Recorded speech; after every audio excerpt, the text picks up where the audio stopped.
Welcome to Time of Death. This video is for informational purposes and in no way meant to glorify or condone violence. In today's video, we'll be discussing the murder of James Antonio Withers Jr. Withers was shot and killed Sunday, February 7, 2010 in the 2300 block of Vuelta Grande Avenue in Long Beach, according to LA County coroner records. Tyrell Ainsworth was subsequently arrested and charged with the murder. The following is the evidence at trial.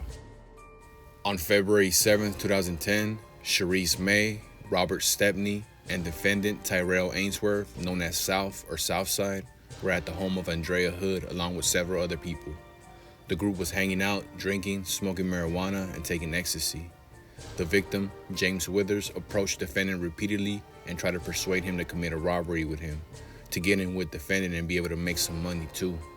Defendant got angry at Withers for talking openly about robberies in a group setting and for persisting in discussing the subject. While the group was still near the apartment building's laundry room, Withers again brought up the subject and defendant pulled out a gun and pointed it at Withers' face, telling Withers to stop talking to him. Defendant said, "If I gotta tell you again," defendant called Withers a derogatory name and said, "I'll kill you." Defendant's voice was not loud during this conversation.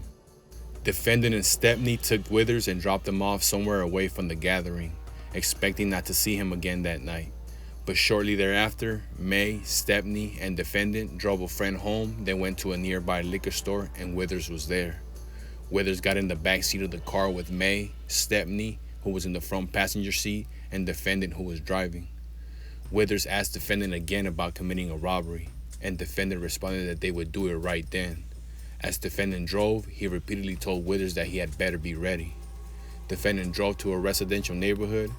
He said that various houses had too much light around and kept driving until he found a dark area. Defendant stopped the car, told May to get into the driver's seat, and told Withers to get out of the car. May thought they were going to rob someone. Defendant and Withers exited the car, and May saw them standing at the right rear of the car. She adjusted the rearview mirror so she could see them. Seconds later, defendant pulled out his black handgun and pointed it at Withers' face.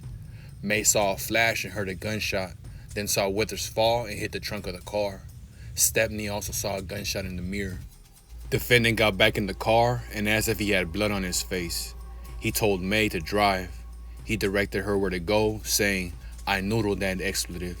Defendant warned May and Stepney that they didn't see nothing. He said if what had happened got out, he would know it was their fault. And he said if he was caught, he would make it seem that all three of them were involved. He then told them he would come get them in the morning to help him clean the car, and he did so. May said there was blood and brains and a bunch of stuff all over the car. May said before the murder, she frequently saw defendant in possession of a black handgun, and that he often played with it and stared at it.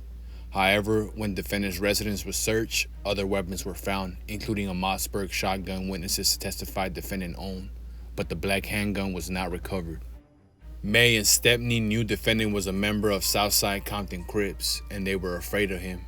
After the shooting, defendant kept seeking them out, and they heard he was saying that he was going to kill them next. Both May and Stepney were afraid to testify at trial. Law enforcement agents searched defendant's residence and found a .45 caliber revolver and a loaded pistol grip Mossberg shotgun.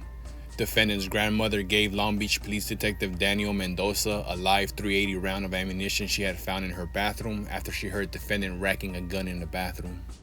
Police found a spent shell casing near Withers' body. Marks on the shell casing were compared to the marks on the live round found in defendant's grandmother's bathroom.